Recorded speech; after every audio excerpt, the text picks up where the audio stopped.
Hello, I'm Hannah, and today I'm going to be doing a video on how to properly take care of a pet mouse.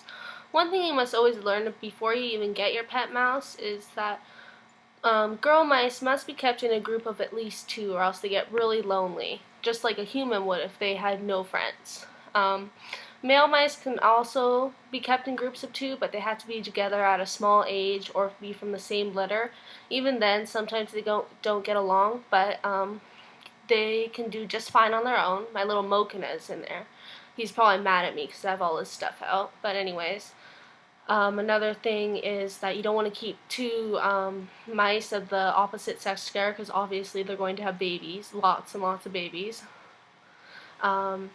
First off, when you get your small mouses, you're going to need a cage. This is actually for rats, but it was nice and big, so I got it for them off of eBay. It was like $30, $40. You can also get these at the pet store.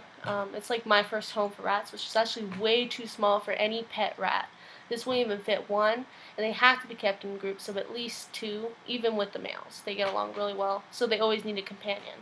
So yeah, too small for rats, by the way. But anyways, I'm getting off topic.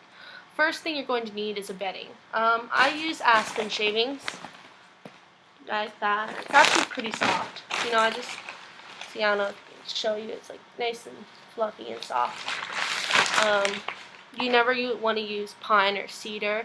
It's really bad for them. It can cause respiratory problems and even death, I've heard. So you never want to use that. An alternative you can use to aspen is something called Carefresh, and it comes in a whole bunch of different colors. It's like a paper bedding, but the thing is, I noticed it's really, really dusty, and I've used it every once in a while, and it doesn't hold odor that well, so I just use the aspen. Another thing when you get your pet mouse is you're going to need something it can hide in. So like a little hide hut's good. This you can get at the pet stores, like $2 to $3. It's like a mini one. It's good for a mouse or possibly a dwarf hamster. I like it. It's sparkly and pink. I don't know if you can see the sparkles. Yeah. And another thing that you must always have is a wheel. This is a silent spinner. It makes no noise whatsoever. Like a little bit of noise, but nothing really. If you listen. Yeah. I really like this. You can attach to the side of the cage too if you don't want it to be on its stand, like if you had a wire cage. And it just connects on with this. The thing with wheels is you're never supposed to get one with grates. It must always have a solid bottom. Because if it doesn't, they can get their feet and their nails and their tail stuck in it, and it can cause injuries, and it really isn't that good for them, and they're really noisy, and it's hard to sleep at night if it's in your bedroom. With something like this, you never hear it. It's called a silent spinner, and it comes in a whole bunch of different colors. Another thing is something for them to chew on. Sticks are great. These you can get at the pet store. They're colored. They're supposed to be fruit flavored. Come in a whole bunch of different sizes and shapes and colors. You can also get natural ones that have no dyes in them, but I tried them and my mice just completely ignored them, so I went back to getting the colored ones. Food. I use just this Carnival mix, Carnival. It's for mouse and rat. I can't see a mouse eating this. A lot of the pieces are too small, but whatever. It really likes it. It smells fruity. It smells good. But obviously, they can choice feed with this. Like, they'll just pick out their favorites. So you have to make sure that they eat everything, just about everything, before you put more food in. I also mix in, this came from a breeder. It's actually rat, but I like it because it comes with the blocks and Cheerios and nuts and whole grains and popped rice. So I mix that in with this. And I have it in a little container over here. I just keep it in a small Tupperware for easy access. See, like that. Just little blocks in there. I have the rat food because I also have pet rats over there in the nice big cage. And show it to you quickly. See, it's nice and tall and big. I think one of my rats is up in the corner. That's a proper rat cage. I have 3 girls in there. Water. You want to use something like this. It's like a little pet water bottle, and you hang it on the side of the cage, and it's good for them because they can get all the water they need out of here. It's hygienic because then they don't have it on the ground, and then they can't keep their bedding and pee in it or wee in it or anything, so it's better.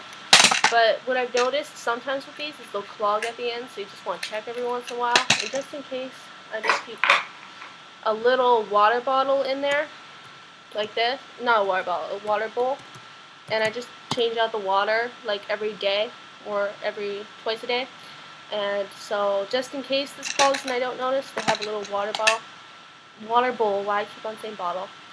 And they can also like wash their feet in it. So yeah. I put this in the water. It's called Goodbye Odor, and it's for small pets. And when they drink it with their water, you just pump it in, and it's supposed to get rid of their natural odors, like their urine smells, which male mice smell a lot more than females. So I use it, and it actually works. Another thing about their water is you always want to use bottled, because the thing with regular water from the tap is it can have things in it like chemicals or iron, things in it that are bad for them, so you just use bottled. I mean, yeah, it's healthier for them. Anything that can make your mouse live longer, that's a great thing. Also, cage, obviously. You're always going to need cage. This is for rats, actually. I never kept a rat in it. It's way too small for even one, so they always need kept in a group of at least two. So yeah, I just use this for one of my mice. I have another one up there. He's right up there. Sitting up there. I have the lid off. He doesn't climb out. He's a good mouse, I guess you could say. Actually, it should be closed. I was just up there a minute ago because I got out this. This is just a food bowl. I like to use the ceramic ones so then they can't knock it over and dump their food everywhere. So ceramic's good. This was like, I think $2 at the pet store. It's nice and big. It's heavy too. Pretty color. Cage cleaner. You always need to clean out the cage at least once a week. I clean it out sooner. This is a natural pet cleaner, and it's small animal deodorizing cage cleaner.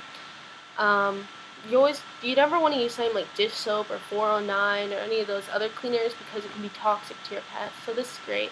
And when you're cleaning out all your little things, obviously you know your pets are running around, so they're going to pee on them, so they have that pee smell. But once you spray this on them when you're cleaning it, you don't get that smell anymore. It like completely disappears. So that's good. This is bedding. You can just stick this inside their igloo, something for them to sleep on, kind of like blanket. You can use blanket, like this. This is a Walmart blanket. I just cut it up, really cheap. I like to use paper shredding stuff, because blankets stick to the aspen. But this is just plain white shredded paper. You never want to use something like newspaper or shred paper with words already on it with ink, because what happens is the ink is toxic to them, so you just shred plain white, or you can tear it up, either way. The great thing to have is toilet paper or paper towel tubes. They love to run in, they also chew on it. You can probably see all the little chew marks.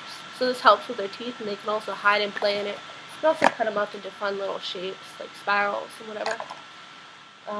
This is great for when you're cleaning out your cage. It's just a cat scooper. This was like 99 cents at the pet store. It's great for when you're cleaning it out, because then you don't have to touch it and you don't have to actually dump it in with in a bag, because then some of it will fly on the floor. So yeah, that's great. I like to give them snacks every once in a while. I like to use some of Munchie Melody snacks. Get at the pet store. This has a whole bunch of things in it.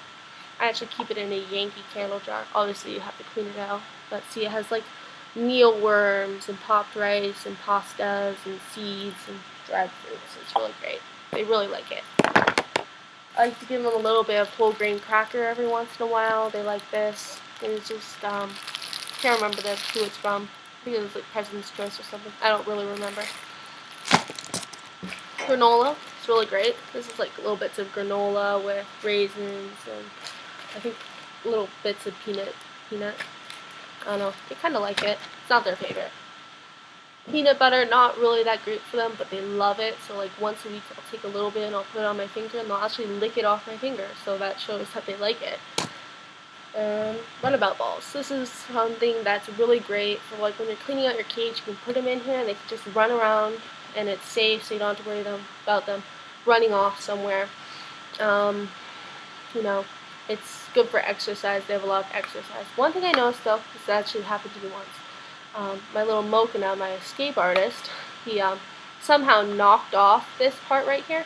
It took me like 3 hours to find him, so yeah, I put a little piece of tape on it when he's running around, just to be a precaution. These are from Critter Trails. They're kind of like the paper towel tubes, only they're plastic, and sometimes I'll set them like this in their tank, or even I'll put them together. And they like to run in them and whatnot. They can hide in them too. They sometimes chew on it, but not really. You can also use them as a ramp if you wanted. Kind of set them like that from level to level. I'm not sure. I don't really use critter trails because they're like full plastic and they don't, I guess it doesn't get as much ventilation, and when they pee, it just sits there and they get urine stains, and I heard they're like impossible to get off. So I don't use critter trails. Like I use rat cages, and that's a 10-gallon aquarium over there with a cage topper on it. I think I showed this to you earlier. Yeah, so that works well. Because I have another male mice in there. So yeah, the ball, and this is actually ironic. This came from a little pet shop, like a little mouse thing. And this is actually what got me into getting pets. I have rats and mice and fish and whatnot. So yeah, it's kind of ironic. And I just took out the little tiny plastic push thing that would like push the hamsters around, and they actually like to play in it. So yeah. One thing you can do with mice is you can actually litter train them. It's really cool. Litter training is pretty simple. You just take a little thing. This also came from a critter trail. My friend had hamsters, but they died because they got old. So she gave me a couple parts, and see, like, you can use it to litter train. There's like his little poos in there, and it just makes it easier when you're cleaning out the cage. And it just has cat litter. So yeah, when you're cleaning out your cage, just get a trash bag and whatnot to put all their little trash in there. So this is my cage, and it's nice and big, and he can't fit through the bars, so he's in there somewhere. And so yeah, that's the basic care on a pet mouse. I'm thinking about doing one for rats. So yeah, stay tuned, subscribe, do whatever, I guess. Bye bye.